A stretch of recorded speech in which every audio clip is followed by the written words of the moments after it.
The morning sun cast long shadows across the dusty road as Sarah Martinez walked slowly toward the massive iron gates of the Riverside Ranch. Her worn shoes had holes that let in every pebble and grain of sand, and her faded dress hung loose on her thin frame. She carried everything she owned in a small cloth bag that had seen better days years ago. Her stomach growled loudly, reminding her that she hadn't eaten anything substantial in 2 days. Sarah stopped at the gates and stared up at the grand entrance. The metalwork was beautiful, with intricate designs of horses and cattle worked into the iron. Beyond the gates, she could see a long gravel driveway lined with oak trees that led to what looked like a mansion. The house was 3 stories tall, painted white with dark green shutters, and had wraparound porches on every level. It was the kind of place she had only seen in magazines. Her hands shook as she reached for the intercom button beside the gate. She had walked 15 miles to get here after hearing in town that the wealthy rancher who lived here might need help. People in town called him James Wellington, and they said he was fair but demanding. Some said he was looking for household help after his wife died the year before. Sarah desperately hoped the rumors were true. The intercom crackled to life after she pressed the button. A man's voice came through, deep and serious. "State your business." Sarah cleared her throat and tried to make her voice sound stronger than she felt. "Sir, my name is Sarah Martinez. I'm looking for work." "Any kind of work you might have available?" There was a long pause. Sarah could hear her heart beating in her ears.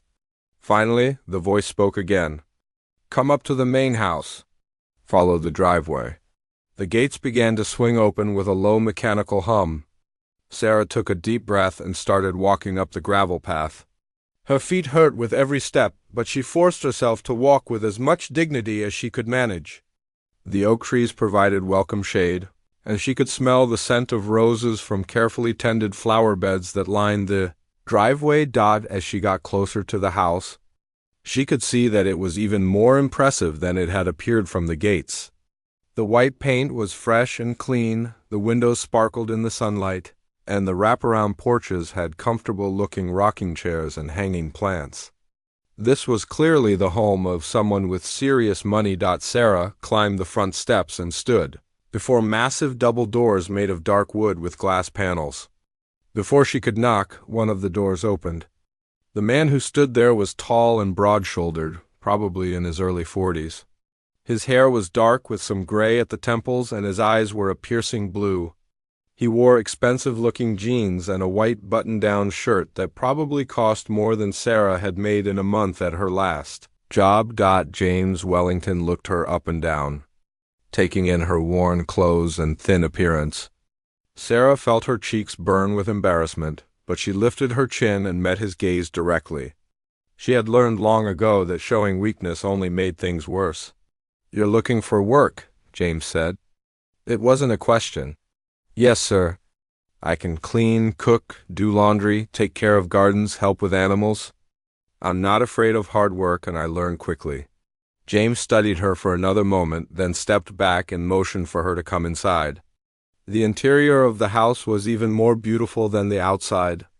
The entryway had marble floors and a crystal chandelier that probably cost more than Sarah had ever made in a year. Paintings in gold frames hung on the walls, and fresh flowers sat in expensive-looking vases on polished tables. "Follow me," James said, leading her through the house. They passed a formal living room with furniture that looked like it belonged in a museum, a dining room with a table that could easily seat 20 people, and a kitchen that was bigger than the entire apartment. Sarah had been evicted from 3 weeks ago. They ended up in what appeared to be James's office. Bookshelves lined the walls from floor to ceiling, filled with leather-bound volumes. A massive desk dominated one corner of the room, and comfortable chairs were arranged near a fireplace. James gestured for Sarah to sit in one of the chairs while he took the one across from her. "Tell me about yourself," James said, leaning back in his chair. "Where are you from? What kind of experience do you have?" Sarah took a deep breath.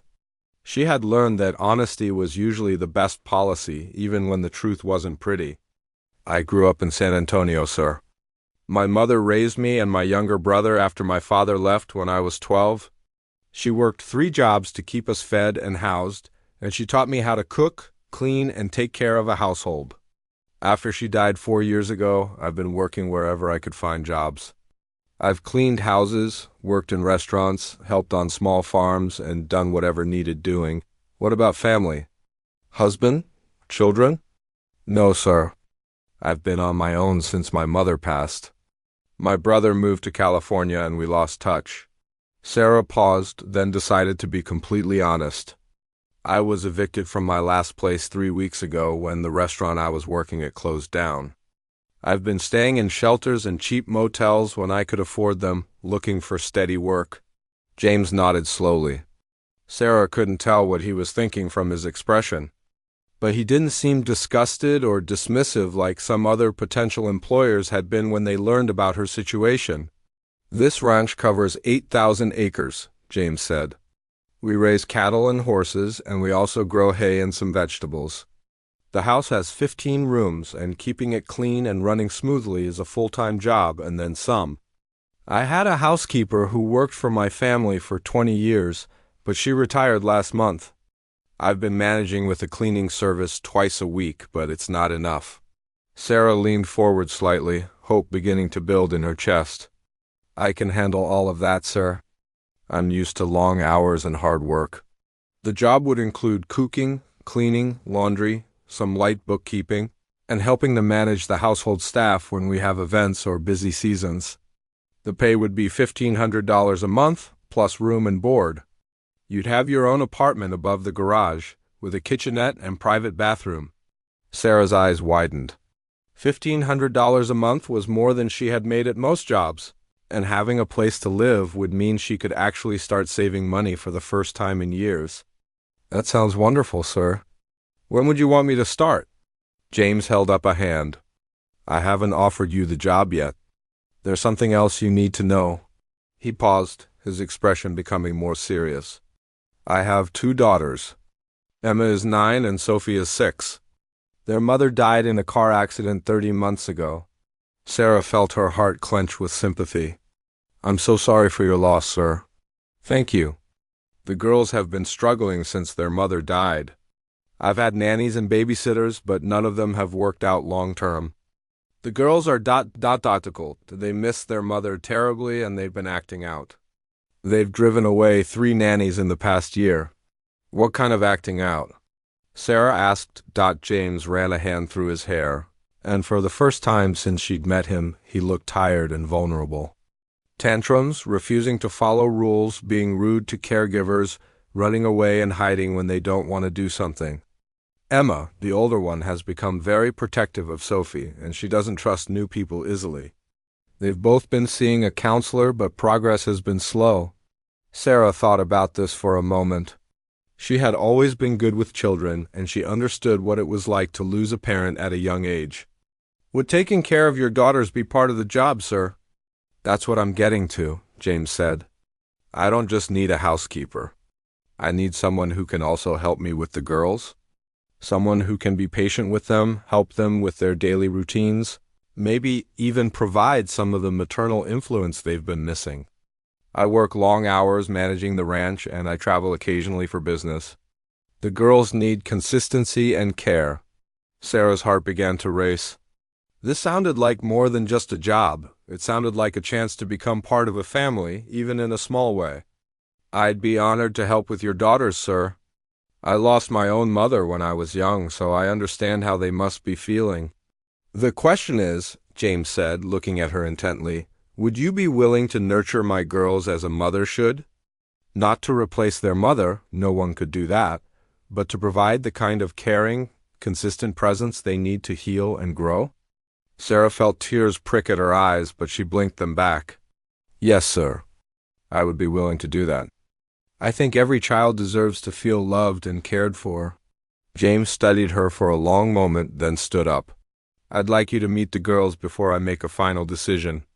They're at school right now, but they'll be home in about an hour. Would you be willing to stay and have dinner with us? I want to see how you interact with them, and I want them to meet you in a relaxed setting. I'd be very grateful for that opportunity, sir. Good. In the meantime, Let me show you around the house so you can get a sense of what the job would involve. James led Sarah on a tour of the mansion, and she tried not to let her amazement show too obviously on her face. The house had 5 bedrooms, each with its own bathroom. There was a formal dining room, a casual breakfast nook, a living room, a family room, a library, James's office, and a game room with a pool table and arcade games. The kitchen was a chef's dream, with professional G. Sarah's first Monday morning at Riverside Ranch began before dawn. She had spent the weekend moving her few belongings into the small apartment above the garage, and now she stood in the kitchen of the main house, preparing breakfast for the Wellington family. The kitchen was so well equipped that she felt like a chef in a fancy restaurant. But she kept the meal simple: scrambled eggs, bacon, fresh fruit, and toast made from bread she had baked the night before. James came downstairs first, dressed in work clothes and boots. He looked surprised to see the table set with fresh flowers from the garden and a full breakfast waiting. "You didn't have to go to all this trouble," he said, but Sarah could see that he was pleased. "It's no trouble at all," Sarah replied, pouring him a cup of coffee. "I enjoy cooking, and I want to start as I mean to continue." The girls came downstairs a few minutes later, both looking sleepy but clean in their school clothes. Emma had her hair in a neat braid, and Sophie's hair was pulled back in pigtails with ribbons that matched her dress. They both climbed onto their chairs and looked at the breakfast spread with wide eyes. "This looks like a restaurant," Sophie said with wonder. "Miss Sarah made homemade bread," James told them, "and fresh jam from the strawberries in your mother's garden." Emma took a bite of the jam-covered toast and her eyes lit up. "This tastes like Mama's jam," she said softly. "I found her recipe in a box in the kitchen," Sarah explained. "I hope it was okay for me to use it." "More than okay," James said, his voice thick with emotion. "Thank you." After breakfast, Sarah packed the girls' lunches while James got ready for his day managing the ranch. She had learned from talking to the girls over the weekend that their previous nannies had usually just given them money to buy lunch at school, but their mother had always packed special lunches with little notes and treats. "What's this?" Emma asked, opening her lunchbox to find a small piece of paper folded inside. "Just a little note," Sarah said. "Your mama used to put notes in your lunches, didn't she? I thought you might like to have that again." Emma unfolded the paper and read aloud. "Have a wonderful day at school. You're braver than you believe, stronger than you seem, and smarter than you think. Love, Miss Sarah." Sophie immediately opened her own lunchbox and found a similar note. Both girls looked up at Sarah with expressions that mixed surprise, gratitude, and something that might have been the beginning of trust. After James and the girls left for the day, Sarah began her exploration of the house's cleaning and maintenance needs. The cleaning service that had been coming twice a week had done basic work, but Sarah could see areas that needed deeper attention. The windows hadn't been properly cleaned in months, the baseboards needed scrubbing, and many of the beautiful wood surfaces needed proper polishing. But first, Sarah wanted to tackle something that she knew was important to the family: the garden. She had noticed how the girls' faces lit up when they talked about gardening with their mother, and how sad they became when they mentioned its current neglected state. Sarah had grown up helping her own mother with a small vegetable garden, and she thought she might be able to restore some of what had been lost. She spent the morning pulling weeds, deadheading flowers that were past their prime, and harvesting the vegetables that were still good. There were tomatoes, peppers, herbs, and late-season squash that just needed someone to care for them properly. As she worked, Sarah could imagine the garden as it must have been in its prime, with neat rows of vegetables and colorful flower borders. Around noon, Sarah took a break and called the number James had given her for Dr. Patricia Collins, the counselor who had been working with Emma and Sophie. Sarah wanted to understand more about what the girls were going through and how she could best support their healing process. "I'm so glad you called," Dr. Collins said after Sarah introduced herself. "James has told me wonderful things about you, and the girls mentioned you in their session on Friday. They seem more hopeful than I've seen them in months." "I want to do everything I can to help them," Sarah said. Can you give me any guidance about how to approach their grief and what they might need from me? The most important thing is consistency, Dr. Collins explained. These girls have lost the most important person in their world, and then they've had to watch a parade of caregivers come and go.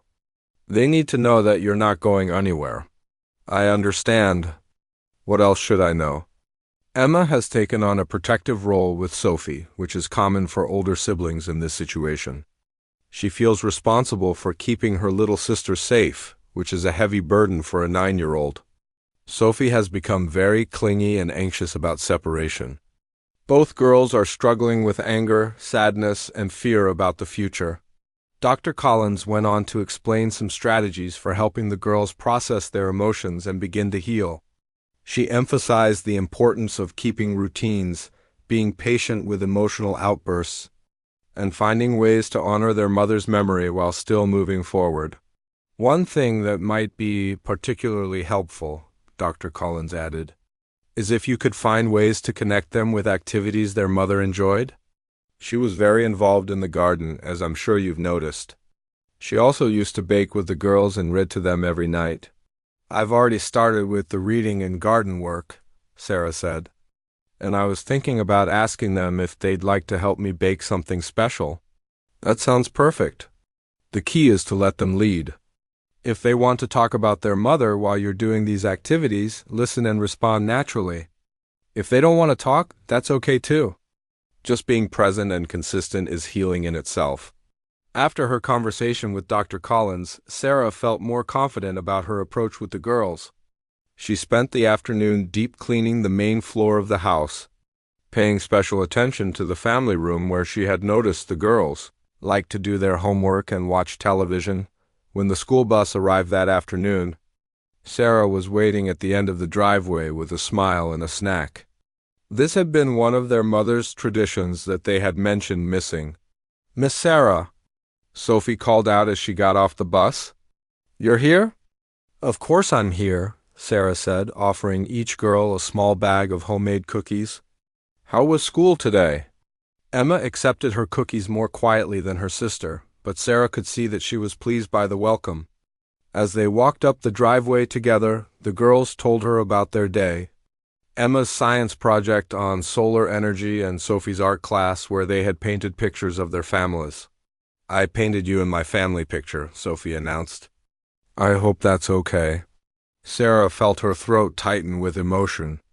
"That's more than okay, sweetheart." "That's wonderful." When they reached the house, both girls immediately noticed the changes Sarah had made. The windows sparkled, the floors gleamed, and fresh flowers from the garden sat in vases around the room. "It looks like it used to," Emma said quietly, "when Mama was taking care of everything." "Your Mama obviously took great pride in your home," Sarah said.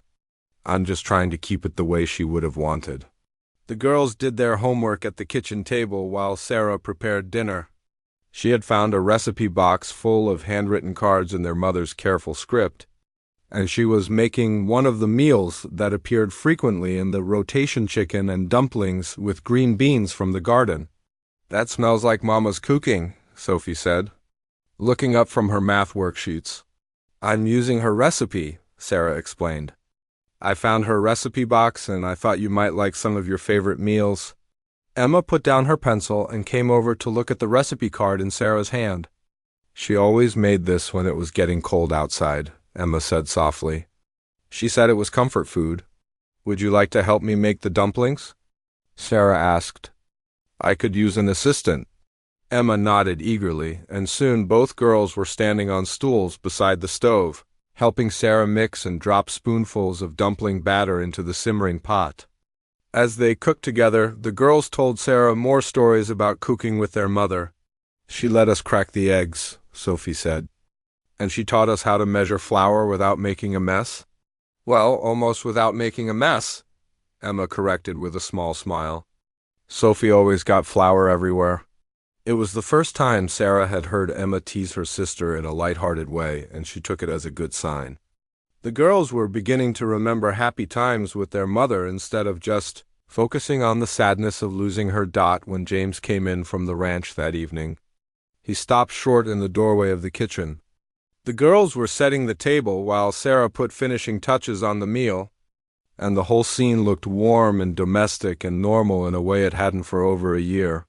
"Something smells incredible," he said, hanging his hat on the hook by the door.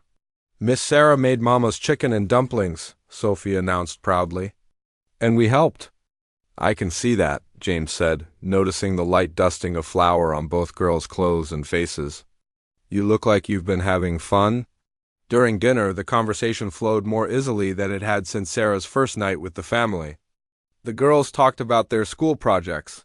James shared stories about the new foals that had been born on the ranch, and Sarah asked questions that kept everyone engaged in the conversation. Winter arrived early at Riverside Ranch, bringing with it a blanket of snow that transformed the sprawling property into a winter wonderland. Sarah stood at the kitchen window, watching Emma and Sophie build a snowman in the backyard, while James worked with his ranch hands to ensure the cattle had adequate shelter and feed. The girls' laughter carried through the crisp air, a sound that had become much more frequent over the past 3 months. The transformation in the Wellington family had been remarkable. Emma had gradually let down her guard, though she still maintained her protective instincts toward Sophie. Just last week she had finally said, "I love you too," to Sarah, whispering the words during their nightly story time. Sophie had bloomed like a flower in spring, becoming more confident and outgoing each day. The nightmares that had plagued her for months after her mother's death had almost completely disappeared, but perhaps the most significant change Sarah had noticed was in James himself. The exhausted, overwhelmed widower she had first met had been replaced by a man who smiled more often and seemed to carry his grief with greater peace.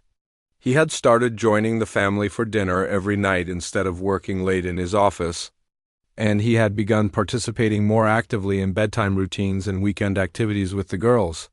"Miss Sarah," Sophie called from outside, her voice muffled by the thick scarf wrapped around her neck. "Come help us. We need someone tall to put the head on our snowman." Sarah bundled up in her coat and boots and headed outside. The girls had built an impressive snowman, complete with stick arms and a carrot nose they had taken from the kitchen. As Sarah helped them lift the head into place, James approached from the barn, stamping snow from his boots. "That's quite a snowman," he said, admiring their work. "He looks like he could keep watch over the whole ranch." "We're going to name him Mr. Frosty," Emma announced. "And we want to build a whole family of snowmen." "A snow family sounds like a wonderful project," Sarah said. "But first, I think we should all go inside and warm up with some hot chocolate." The girls cheered and raced toward the house, leaving snowy boot prints across the porch. Sarah and James followed more slowly, walking side by side in comfortable silence. "Sarah," James said as they reached the front door, "I've been wanting to talk to you about something. Could we sit down after the girls go to bed tonight?" Something in his tone made Sarah glance at him curiously, but she simply nodded. "Of course." That evening, after hot chocolate and stories and goodnight hugs, Sarah found James waiting for her in the family room. A fire crackled in the fireplace, and he had prepared 2 cups of coffee. The scene felt cozy and domestic, but Sarah sensed an undercurrent of nervous energy in James that made her wonder what he wanted to discuss. "Is everything all right?" Sarah asked, settling into her usual chair. "Are you unhappy with my work? Have the girls done something?" "No, nothing like that," James assured her quickly. "Quite the opposite, actually. You've exceeded every expectation I had when I hired you. The house has never run more smoothly. The girls are happier than they've been since Rebecca died. And you've brought life back into this place in ways I didn't even realize we were missing." Sarah felt a warm glow at his words, but she could tell there was more coming. "Thank you. That means a great deal to me." James ran a hand through his hair, a gesture Sarah had learned he made when he was nervous or uncertain. "The thing is, over these past few months, I've come to realize that what you've brought to our family goes far beyond what I originally hired you to do. I'm not sure I follow. You haven't just been taking care of our house and helping with the girls. You've been healing our family. You've helped Emma and Sophie process their grief in ways I couldn't. You've created traditions and memories that honor Rebecca while still allowing us to move forward. You've—" he paused, seeming to search for the right words. "You've brought love back into our home." Sarah felt her heart begin to race, but she wasn't sure what James was trying to tell her. "I love the girls very much," she said carefully. "And I love being part of your family." "That's just it," James said, leaning forward in his chair. "You're not just part of our family anymore, Sarah. You are our family. The girls think of you as their mother figure, and I—" He stopped, taking a deep breath. "I've fallen in love with you." Sarah's coffee cup rattled against its saucer as she set it down with shaking hands. She stared at James, trying to process what he had just said. "I know this is sudden," James continued, his words coming out in a rush.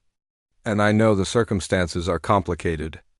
You came here to work for us, not to become romantically involved with your employer. But I can't pretend anymore that what I feel for you is just gratitude or appreciation. James, Sarah started, but she wasn't sure what to say. The truth was, she had been developing feelings for him too, but she had pushed them aside, telling herself that it would be inappropriate and that she was just grateful for the stability he had provided. "When I watch you with the girls," James said, "when I see how patient and loving and wise you are with them, I'm amazed. When I come home at the end of a long day and find you cooking dinner and the house filled with warmth and laughter, I feel like the luckiest man alive. When we sit together in the evenings and talk about the girls or the ranch or anything at all, I feel more content than I have since Rebecca died." "What about Rebecca?" Sarah asked quietly. "You loved her very much." "I did love her," James agreed. "And I always will. She was my first love, the mother of my children, and nothing will ever change that. But Rebecca's been gone for over a year, and she wouldn't want me to stop living or to raise the girls alone if I didn't have to." Sarah's mind was racing. The idea of building a romantic relationship with James was both thrilling and terrifying. She cared for him deeply, but the thought of changing the dynamic that had worked so well for their family made her nervous. "What do you want from me?" she asked. "I want to court you properly," James said. "I want to take you on dates and bring you flowers and get to know you as more than just someone who takes care of my house and children. I want to see if what we have could grow into something lasting and beautiful. And if it doesn't work out, what happens to my job? What happens to the girls?" James's expression became very serious. "That's the risk, isn't it? But Sarah, I think what we could have together is worth that risk. And I think you feel something for me too, or you wouldn't be asking these questions." Sarah realized he was right. If she had no feelings for him beyond employer and employee, she would have simply turned him down immediately. Instead, she was trying to figure out how they could explore these feelings without destroying what they had already built. "The girls," Sarah said. "How would this affect them? They're just starting to heal from losing their mother. What if they see me dating you and feel like I'm trying to replace her?" "We would take it slowly," James said.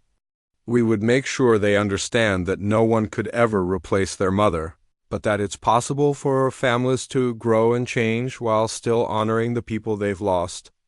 And honestly, I think the girls would be thrilled. Sophie has already asked me if you're going to be their new mama." "She has?" "Last week. She wanted to know if you were going to stay forever and be their family for real. When I told her that you were already part of our family, she asked if that meant you would marry me and be their mama officially." Sarah felt tears spring to her eyes. "What did you tell her?" "I told her that grown-ups have to make those decisions carefully and that we should all just focus on being happy together as we are. But the truth is, I've been thinking about marriage and making you a permanent part of our family since about 2 weeks after you arrived." The tears spilled over, and Sarah wiped them away with her sleeve. "James, this is all so overwhelming." "I know it is, and I don't need an answer tonight. But I needed you to know how I feel, and I needed to ask if you'd be willing to explore the possibility of something more between us." Sarah stood up and walked to the fireplace, staring into the flames while she tried to sort through her emotions. The truth was, she had been falling in love with this entire family, not just the girls, but James too. She loved his strength and gentleness, his dedication to his daughters, and the way he had welcomed her into their lives with such trust and generosity, but she also knew that accepting his proposal would change everything, and there was no going back if things went wrong. What would courting look like? She asked, turning back to face him. Hope flickered across James's face. We could start with dinner in town, just the two of us. Maybe a movie or dancing. Normal things that couples do when they're getting to know each other romantically. We could arrange for Mrs. Henderson to watch the girls occasionally so we could have time alone together. And we would tell the girls what we're doing? We would be honest with them, but age appropriately. We would explain that we care about each other and want to spend time together to see if we might want to become a family in a different way. We would make sure they know they can talk to us about any concerns or feelings they have. Sarah returned to her chair, her decision crystallizing as she looked at James's hopeful, nervous expression. I care about you too, she said softly.